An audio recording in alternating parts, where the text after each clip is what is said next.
marahil ay maraming kinakailangan ding liwanagin o linawin sa usapin nung ano nga ba ang tunay na mga probisyon o tunay na mga posibleng mga pag-implementa ng batas at ikumpara ito dun sa mga hindi tama o kaya disinformation.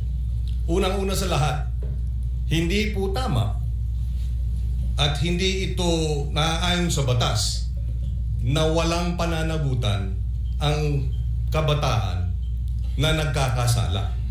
Number 1. Number 2, hindi rin tama na ang nagkasala sa batas na menor de edad ay dapat pakawalan.